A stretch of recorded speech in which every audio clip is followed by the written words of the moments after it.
वो बेचारा बहुत समझदार है, बहुत समझदार है वो आपकी इतनी चीजें याद रखेगा जितने से आप पागल ना हो जाओ। समझ रहे हो? दिमाग की हमारी ये विशेषता है कि ये इतनी चीजें याद रखेगा जिससे आप पागल ना हो जाओ। अगर आपको पूरे दिन की, एक दिन की अगर सारी चीजें याद रह जाए तो आप पागल हो जाओगे। सारी का मतलब ये होता है कि सुबह जो कोलगेट की उसका कलर कैसा था, बुर्ज का कलर कैसा था, आपसे कोई मिला उसने किस कलर की शर्ट पहन रखी थी, किस कलर का पैंट पहन रखी थी, यानी ये होती है हर एक चीज।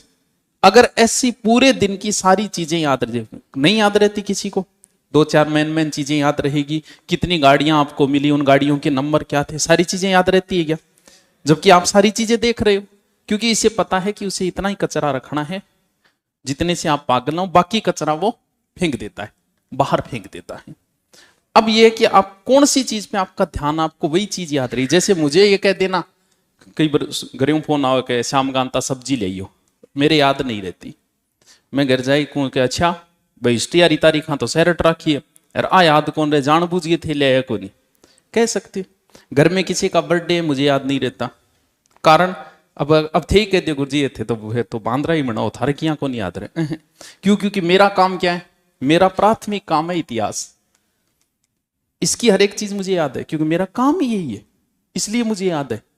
प्राथमिक काम ये है, बाकी काम मेरे लिए गौण है, इसलिए दिमाग उनको रखता ही नहीं, उनको कचरे में फेंक देता है। चाल बर्थडे, चाल टाबर को बर्थडे, चाल गयो, ये गौण चीजें हैं।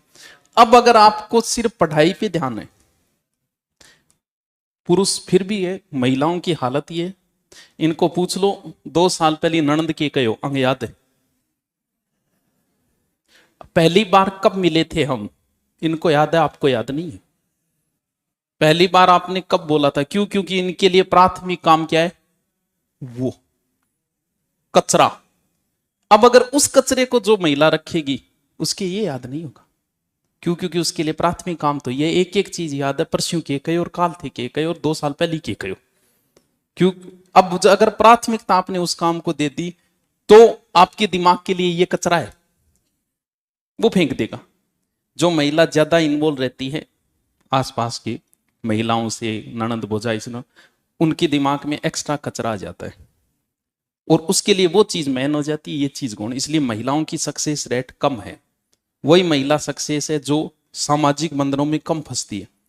फोन ननंद को आए तो करे नहीं करे, भौजाई को एहसास हो गए, क्यों? अब एक एक घंटा बात तो करे बे, प्राथमिक काम क्या है इनके लिए, वो चीजें सारी याद है, एक एक चीज याद है, लेकिन ये चीजें याद नहीं है।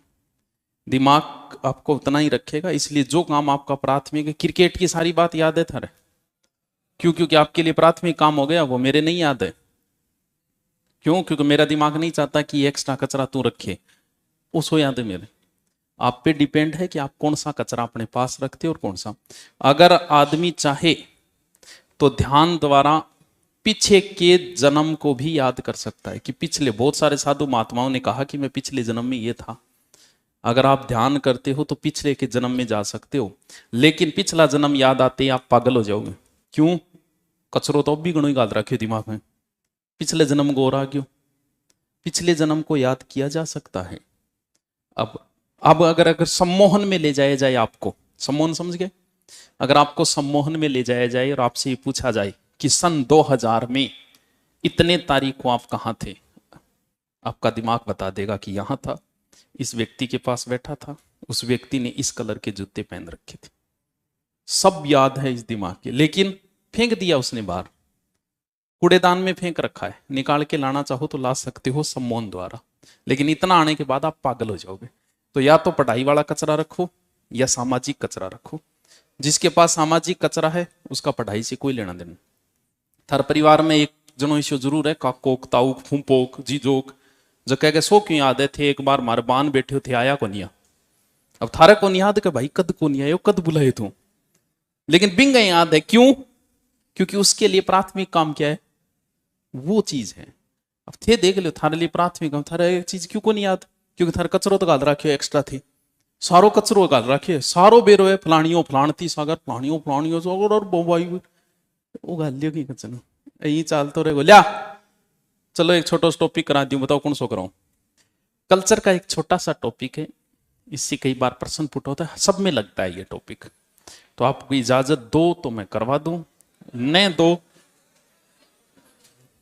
कौन दे रहा, थार कौन ले रहे हो, कौन है भाई, इजाजत ले कौन रहा है आपसे, कराऊंगा वही कराऊंगा।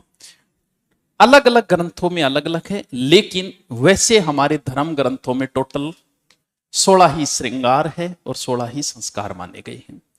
आज कुछ संस्कार लुप्त हो गए, कुछ बचे हैं, 4-5 संस्कार बचे हैं, बाकी लगभग संस्कार दूसरे तरीके से चेंज हो गए। जैसे पहले गुरुजी के पास जाके संस्कार होता था, आजकल सीधा स्कूल में एडमिशन करा दिया। तो कुछ संस्कार बदल गए हैं, बाकी संस्कार सेम टू सेम है। यानी ये संस्कार हमारे शुरू होते हैं कहां से, जन्म से, और कहां जाके खत्म होंगे, मृत्यु पर। अंतिम संस्कार कहने, अंतिम संस्कार हो गया, मतलब वो भी एक संस्कार है। अगर वो संस्कार नहीं किएगा तो थारी आत्मा फिर भटकती रहेगी, थे कि नहीं परेशान करता रहे, जीवते जी भी करिए, फिर मरने के बाद ही थे परेशान करोगा। तो एक खातर संस्कार जरूरी है, जन्म से लेके मृत्यु तक। करूं शुरू, चलो सबसे पहले आएगा पहला संस्कार। पहला जो संस्कार होगा, इसका मतलब जन्म से संबंधित होगा ये संस्कार। जन्म से संबंधित, इसका मतलब बीजारोपण होगा आपका, यानी उस संस्कार का नाम क्या है,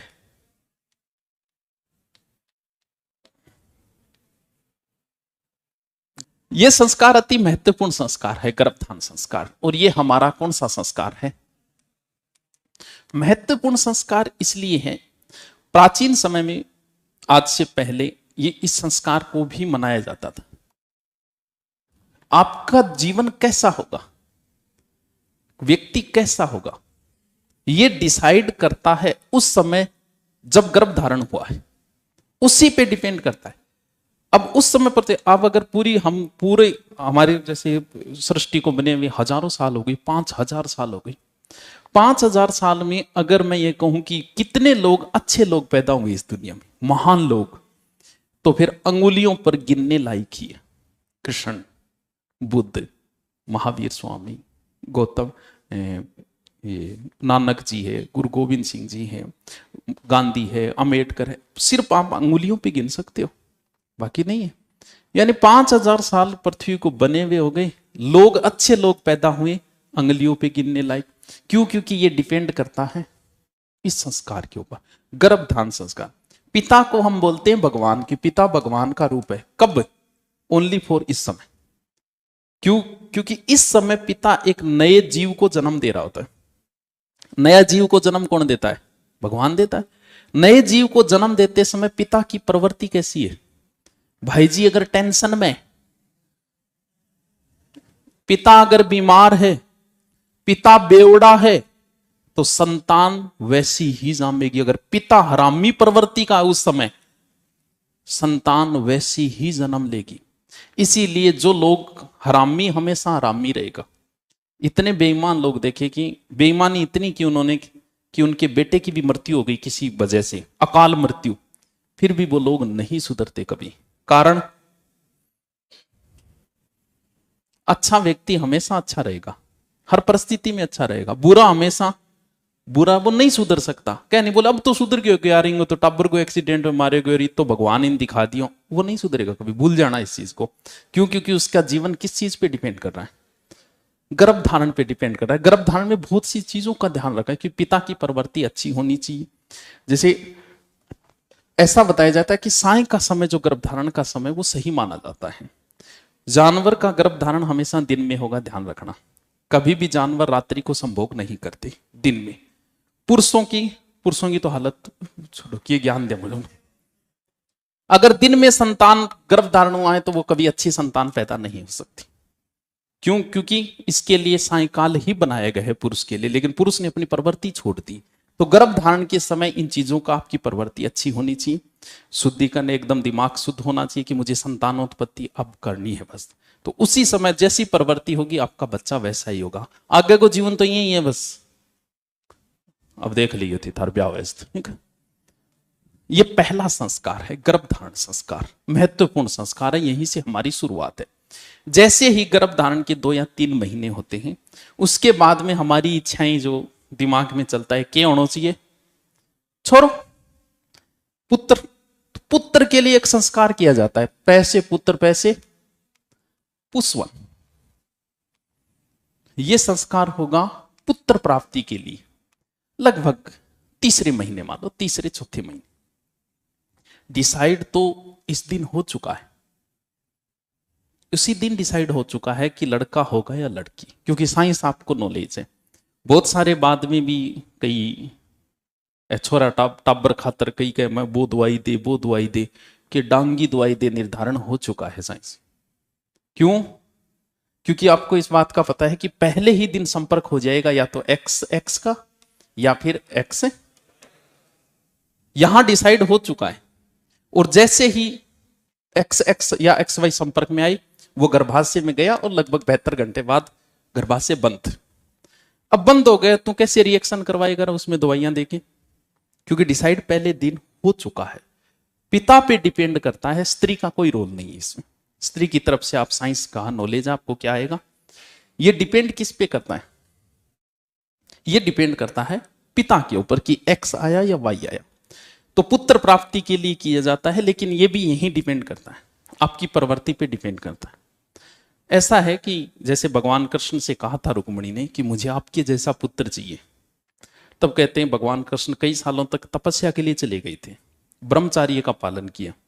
फिर उनके जो पुत्र हुआ था प्रद्युम्न, कहते हैं कि प्रद्युम्न और भगवान कृष्ण को चाल से भी कोई बता नहीं सकता था कि कृष्ण जा रहे हैं या प्रद्युम्न जा रहे हैं।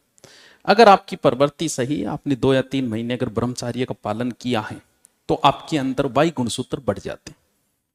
आपके अंदर है गुणसूत्र एक्स और वाई, अगर आपने ब्रह्मचार्य का पालन किया तो आप में वाई गुणसूत्र बढ़ जाते। अगर आपने ब्रह्मचार्य का पालन नहीं किया तो फिर आपके अंदर कौन से गुण, वाई गुणसूत्र हो जाते कम। तो ये किस पे डिपेंड करता है, पुत्र। अगर ऐसा हो, अगर आप 2-3 महीने ब्रह्मचार्य करके अगर गर्भ धारण करते हो तो आपकी संतान अच्छी होगी, भले ही वो लड़की हो भले ही लड़का हो। तो ये जरूरी है किसी भी पुरुष के लिए कि संतानोत्पत्ति से पहले कुछ समय के लिए उसे ब्रह्मचार्य का पालन करना चाहिए। 2-3 महीने किया है तो लगभग चांसेस रहते हैं उसके वाई गुणसूत्र बढ़ने के। तो यहां किया जाता है संस्कार, लेकिन डिसाइड कहां है, यही हो चुका है कि लड़का होगा या लड़की होगी। ये पुत्र। तीसरा संस्कार, सबसे ज्यादा गर्भपात कौन से महीने में होने के चांसेस रहते हैं, अगर आपको थोड़ा बहुत पता हो, कौन से? अरे वाह, क्या उन्होंने, तीसरा महीना थोड़ा सा रिस्की रहता है। तीसरे चौथे महीने में महिलाओं के गर्भपात हो जाता है। और फिर अगर थोड़ा सा रिस्की रहता है कौन सा महीना, लगभग 7वां महीना। 6ठा या 7वां महीना भी थोड़ा रिस्की रहता है, इसमें गर्भपात होने के महिला के ज्यादा चांसेस रहते हैं। लगभग महिला के जो गर्भपात होता है वो इसी में हो जाता है किसी न किसी वजह से। तो इस समय जैसे ही 6ठा या 7वां महीना आया, तो प्राचीन समय में वो पता नहीं था कि गर्भपात किस वजह से, तो उस समय कहते थे कोई अमंगलकारी शक्ति आ गई, भूत प्रेत वो साए हो गयो, ओ हो गयो, वो हो गयो। तो उस समय आपको भगवान का सिमरन करना चाहिए, तो उसको बोलते हैं सीमंतो नयन। कौन सा संस्कार है, सीमंतो नयन संस्कार। किस लिए किया जाता है, अमंगलकारी शक्तियों से बचाने के लिए। आप कहते हैं वो गर्भपात है, वो तो अमंगलकारी शक्तियों बचाने। कौन सा महीना मान लेते हैं, 6ठा 7वां। ये 3 संस्कार गर्भ में होते हैं। और आपने कौन सोवे वो दोनों ही उन्होंने, बाकी दोनों नहीं करते, करांगे आप। यानी कितने संस्कार अपने जन्म से पहले होते हैं, 3 संस्कार। पहला गर्भधारण होगा, फिर छोरो चाहिए माने पुष्पवन, और फिर सीमंतोन्नयन। ठीक है कि आगे चालू करण थी, थे बताओ, लाग गया, चाला सही है, कि तो शानो टापर है। 9 महीने पूरे। इस समय पिता का वैसे कोई रोल नहीं होता है बड़ा, बस ठीक है पहले दिन। आगे के 9 महीने डिपेंड करते हैं स्त्री के ऊपर। पिता के ऊपर डिपेंड किया है सिर्फ एक ही दिन, जब गर्भ धारण हुआ है उस समय उसकी प्रवृत्ति कैसी है। आगे डिपेंड करता है स्त्री के ऊपर। अब बाजे लड़ाकू है, रोजान तो मोटियार सागे लड़ ले, सासू सागे लड़ ले, इंग सागे लड़ ले, बिंग सागे लड़ ले, उसका प्रभाव उस बच्चे के ऊपर पड़ रहा है। तभी तो जो समझदार स्त्रियां हैं वो धार्मिक ग्रंथ पढ़ना शुरू कर देती है, अच्छे प्रोग्राम देखना शुरू कर देती है। क्यों? क्योंकि वो 9 महीने बच्चे के ऊपर प्रभाव पड़ता है। तो 9 महीने आगे डिपेंड करे, क्योंकि आदमी तो सांड है, वो तो आगे का काम किसके ऊपर है, माता के ऊपर है। तो आगा तो थारो की कौन, थारो रोल एक ही दिन गए, उस दिन अपना दिमाग का शुद्धिकरण रखना बस। मैं क्या गौ राम जाने, ठीक है। अगला है चौथा संस्कार। अब जन्म होगा बच्चे का, तो जन्म को हम बोलते थे जैसे जन्म जैसे जात कर्म। चौथा संस्कार कौन सा है? जात कर्म संस्कार। गर्भ धारण का समय कितना होता है? कितना होता? कितना समय? 9 महीने। मान लो कि मैं ऑप्शन दू, गर्भ धारण समय होता है 9 महीने, 9 महीने 10 दिन, 9 महीने 20 दिन, 9 महीने 30 दिन। तो ध्यान रखना, ये कई बार पूछा जा चुका है। साइकोलॉजी वाले बता देंगे कि तो है हैं? कितना? 9 महीने। साइकोलॉजी में को नहीं आया था? अवे अवे 9 माह 10 दिन होता है, 9 महीना को नहीं हुए, ठीक है। 9 माह 10 दिन है, ये पूछा जा चुका है, कई बार पूछ लेते हैं ऐसे प्रश्न। जात कर्म का मतलब जब आपका जन्म हुआ, जन्म होते ही पहला सांस आपने लिया, आप पहला सांस लेते हो जन्म के समय और मृत्यु के समय छोड़ते हो। अले दादाजी का प्राण निकल गया। 2 सांसों के बीच में आपका जीवन है। वो पहला सांस लेने का मतलब रोना ही है। तो पहली बार रोया नहीं, वो पहलो सांस हो। जदीद कहे टब रोयो कौन, बोल मारो इंगे थप्पी थुपी की करके गए, थप्पी थुपी मार के फिर रुआ वो भी। तो वो होता है पहला। 9 माह जो होता है ना, वो बच्चे के सबसे अच्छे दिन होते हैं जीवन के, पूरी जिंदगी के सबसे अच्छे दिन वही होते हैं। ऐसा जो माँ के गर्भ के अंदर जो पानी है उसका जो उसमें नमक की मात्रा ज्यादा होती है, तभी तो महिलाएं जो है गर्भ धारण के समय नमक की चीजें ज्यादा खानी शुरू कर देती है, खटाई की चीजें ज्यादा खानी शुरू कर देती है, दीवार चाटन लाग जाए, दीवार बर्ता खाना चालू कर देगी, क्यों? क्योंकि वो चीज मांगता है शरीर, इसलिए होता है। तो वो सबसे ऐसा वैज्ञानिकों ने प्रयोग भी किया था कि जो माँ के गर्भ में जो मात्रा है पानी की, और वो पूरी पूरी एक टैंक में भरी गई, उसमें किसी व्यक्ति को सुलाया गया। उसमें डूबेगा नहीं आदमी, जैसे समुद्र का खारा जल है, बहुत से समुद्रों का खारा जल है जिसमें आदमी डूबता नहीं, अगर आपको पता, उसमें अगर आप डूबना चाहोगे तो भी डूब नहीं सकोगे। वही माँ के गर्भ के अंदर बच्चा डूबेगा नहीं उसमें कभी। तो वैसा जब व्यक्ति को अंदर ले जाया गया तो कहते हैं धीरे धीरे धीरे धीरे व्यक्ति जो है वो ध्यान में चला गया, उसे आनंद। तो 9 माह ही जीवन के आनंद के माह है। इसीलिए किसी भी व्यक्ति को पिता के मृत्यु का लंबा अफसोस नहीं होता, 1 दिन 2 दिन 5 दिन कोई लंबा नहीं होता। लेकिन कहते हैं कि माता की मृत्यु का कम से कम व्यक्ति के ऊपर 9 माह तक प्रभाव रहता है उसका। 9 माह तक वो उस चीज से बाहर नहीं निकल पाता है। तो वो 9 ही माह थे आपके आनंद के। अब तो 12 आ गया, अब तो रोड़ो मचानो चालू करी दियो। तो ये संस्कार कौन सा है? चौथा संस्कार, जका नाड़ो नोड़ो काटना रह चीज है वो गर्भदान, ठीक है। अब क्या करना है? टाबर जाम गयो, थार मेरे वर्ग आगे पूछेगा नाम कद है भी, नाम तो होना चाहिए टाबर को। तो वो दूसरा 5वां संस्कार कौन सा है? नामकरण। कद करना है? कितना दिन बाद? फिक्स है कि 7। मान लियो पंडित जी थे पूछन गए 7 दिन बाद मुहूर्त नहीं आए तो है? अरे तो पंडित जी बता देगा 10 दिन आगे अंदर थारो नाम निकल जाना चाहिए, या 10वें दिन मान लो यार, 10 दिन, लगभग 10 दिन से पहले। कोई फिक्स नहीं, आपसे नहीं पूछेगा नामकरण संस्कार कब किया जाता है। आपसे ये पूछ सकता है चौथा 5वां संस्कार कौन सा है।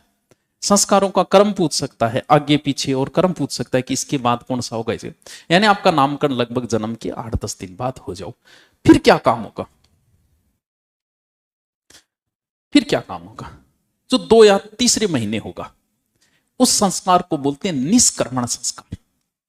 क्या अर्थ होता है निष्क्रमण? निष्क्रमण का अर्थ होता है बाहर निकालना। यानी बच्चे को दूसरे या तीसरे महीने घर से बाहर निकाल के दर्शन करवाए जाते हैं सूर्य और चंद्रमा।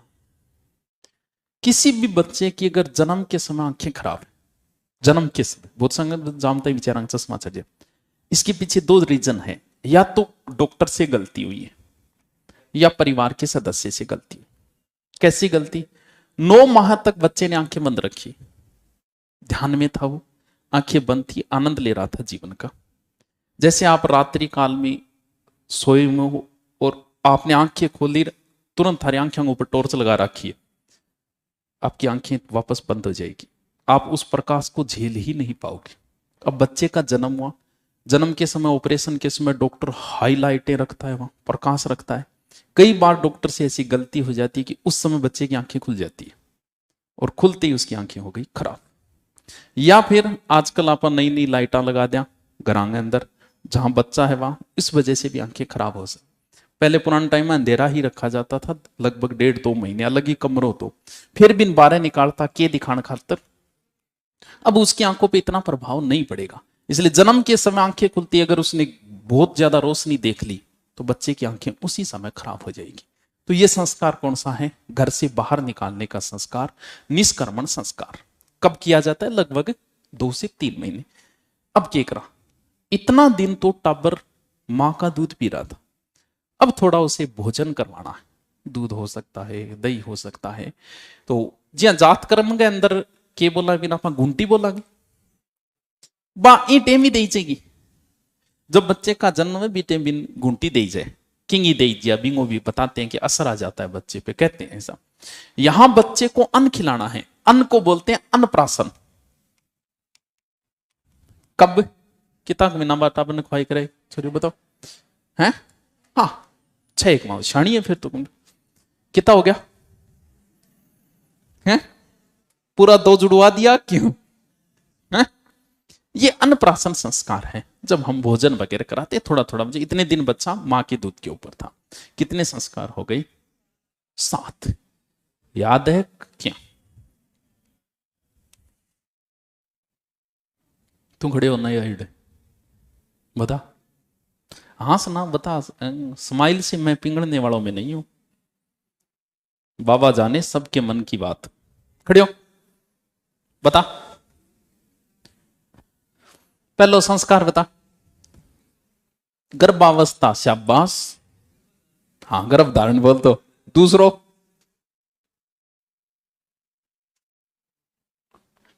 बस एक ही याद रहे, मनवीर एक ही करेगा तू संस्कारी।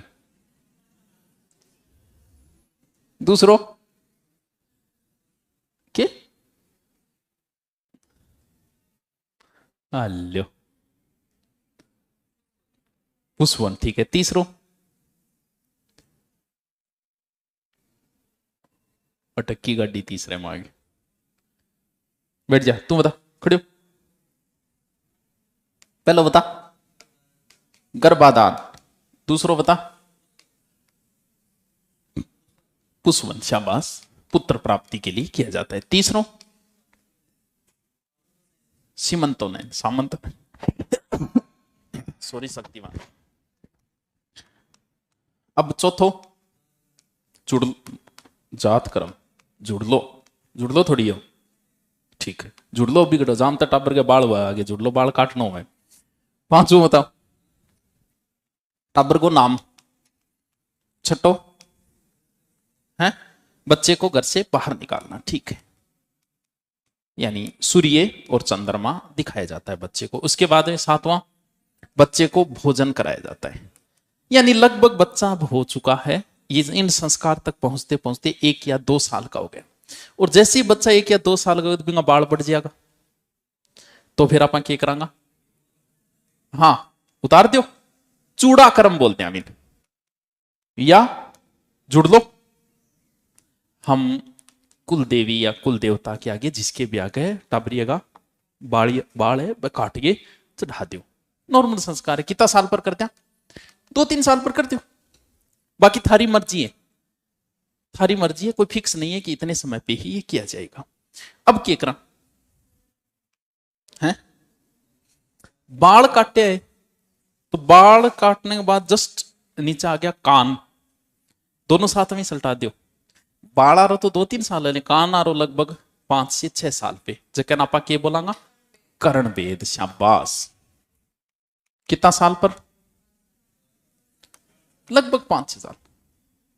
अलग अलग हुए कि महिला का पहले ये कान छेदना है, ये कानों पे कुछ रोग है, उस रोग से मुक्ति मिलेगी। ओढ़ो के थारो, मेरे तो ओढ़े दोनों का नाम है। बाड़ी राख्या करता हूं मैं पहले 8वीं क्लास में निकाला। मैं 8वीं क्लास में क्या हो गए, पहले तो गांव में पढ़ता, फिर 8 आ गया। जब मास्टर के कर तो बाड़ी यारा खड़े हो, तू बता यार, वो तो बड़ो पंगो ले लियो अपन तो 2 या 3 दिन यही चाले में। हर मास्टर आवे वो न्यारा ही दिख जाती है, लूंग न्यारा ही दिखता। बाड़ी यारा खड़े हो, बिंग बाद निकाल दिया। अब कौन पेरिया? तो थारो इडो क्यों संस्कार है? वो कौन ही हो? अरे यार हाँ चलो, अब क्या करा, कितने साल का हो गया बच्चा? तो आजकल स्कूल में एडमिशन की उम्र कितनी है बताओ? अब तो 3 करती कि भी 3 साल, लेकिन वैसे कितनी मानी जाती थी? तो भेजो फिर स्कूल, पढ़ाई शुरू करो। यहां गड़बड़ हो जाती है, इनमें आगे पीछे कर देता है वो। इनका ध्यान रखना, कर्म ध्यान रखना इनका, और कुछ याद रहे। अब शुरू करनी है पढ़ाई, क्या? विद्यारंभ। कितना साल पर?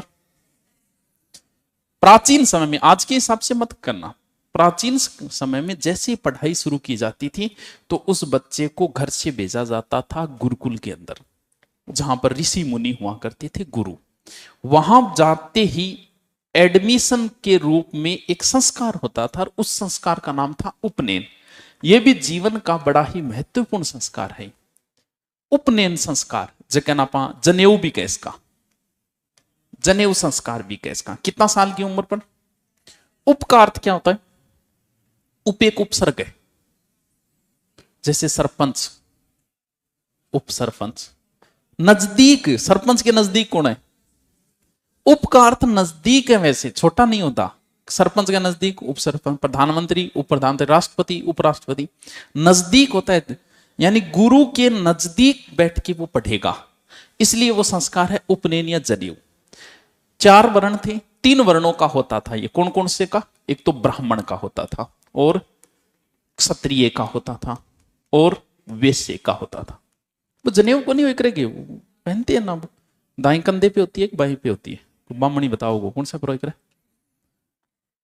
इसकी अलग अलग उम्र थी, संस्कार की अलग अलग उम्र थी। ब्राह्मण का उपनयन आप 8 वर्ष पे कर सकते हो, क्षत्रिय का उपनयन 11 वर्ष पे, वैश्य का उपनयन 12 वर्ष पे। ठीक है, वो एक धागो पहनना, यानी गुरु जी के नजदीक बैठने को जो संस्कार होता था वो कौन सा था? यानी आप पढ़ाई शुरू की। अब बताओ, प्राचीन समय में आपको हिस्ट्री, ज्योग्राफी, कल्चर, पॉलिटिकल कुछ नहीं पढ़ाया जाता था। आपको क्या पढ़ना है? आपको सिर्फ वेद ही पढ़ने हैं। स्कूल में गए, गुरुजी थारो एडमिशन है, उस एडमिशन संस्कार का नाम है उपनयन संस्कार। वहां गुरुजी सिर्फ आप वेदों के मंत्र ही पढ़ाते थे, कोई हिस्ट्री, ज्योग्राफी, कल्चर कुछ नहीं। जिसने 2 वेद याद कर लिए वो दुबे जी है, 3 वेद तिबे जी, 4 वेद चौबे जी।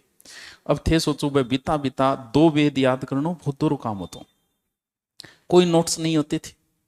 गुरुजी बोलिया करता मंत्र, ओम भूर्भुव स्वः तत्सवितुर्वरेण्यम, चेला रिपीट मारता, दोबारा गुरुजी रिपीट, वो बस यही चलता था।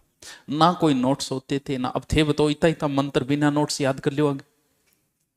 तो 2 वेद याद करना भी बड़ी बात होती, जब वो आपका नाम का आगे लगाते हो दुबे जी, तो वहां आपको क्या पढ़ाया जाएगा? वेदारंभ, यानी सिर्फ वेदों की शिक्षा दी जाती। अब यह चीज कौन रही? ये भी नहीं रहा। ये है आपका स्कूल में आपका एडमिशन है, एडमिशन के बाद का खेड़े सिखाना था, ना कि आपको वेद वगैरह पढ़ाए जाएंगे। उस समय क्या पढ़ाया जाता था? वेदारंभ। वेद पढ़ लिया, लगभग आपकी उम्र आ गई 16-17 साल। दाढ़ी मूछ का दाव, अरे यहाँ तो कोई किंग आती को नहीं, आपको बात थोड़ी भी। शरीर में जो परिवर्तन आते हैं वो 14 के बाद शुरू हो जाते हैं, 15-16 तक दाढ़ी मूछ निकलनी शुरू हो जाए। तो पहली बार आप दाढ़ी और मूछ ये भी काटोगे पहली बार, ये भी एक संस्कार ही है। उस संस्कार का नाम है केसों को काटना, यानी केशांत। कितना साल पर? हेलो, इन बाद में था लगभग पढ़ाई पूरी होगी।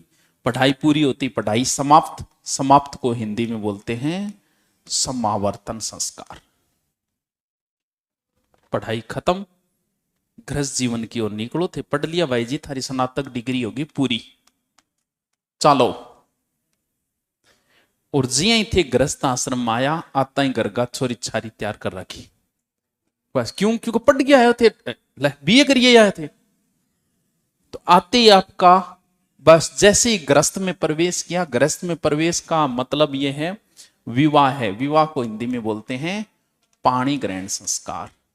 जिये ब्याह हो कहानी खत्म, अंत्येष्टि, बस गया काम। और ये संस्कार सबसे महत्वपूर्ण संस्कार है गृहस्थ जीवन में प्रवेश करने का। एक सही उम्र में होना अति आवश्यक है आपका विवाह, क्योंकि सही उम्र में प्रवेश करोगे, विवाह करोगे। क्यों? क्योंकि विवाह के बाद में पितृ ऋण से मुक्त होने का मतलब ही आपके पुत्र होना जरूरी है, और दादा दादी ने पोते मुंह देखना बहुत जरूरी है। ये एक संस्कार था, कभी पोतो मुंह देख लियो तो मतलब मानस स्वर्ग मिलेगा। अब थे ब्याह करोगा 40 पर, पोतो मुंह कद दिखाओगा? थे ब्याह 40 पर करोगा, जब फिर थारे पिताजी की की उम्र भी तो 70 के सारे लाग लेगी। तो ये संस्कार जो है पाणी ग्रहण, ये भी महत्वपूर्ण संस्कार है। एक सही उम्र में होना बहुत जरूरी है, तभी तो स्वस्थ संतान को जन्म दोगे और सही लाइफ को जी पाओगे। खत्म। इन बाद में फिर संस्कार चालू है। हाँ, बे मृत्यु के बाद के संस्कार है। वे भी पूछ ले कई बार, आदेंटो क्या न बोला है, क्या न बोला रे? आदेंटो वो मृत्यु के बाद का है।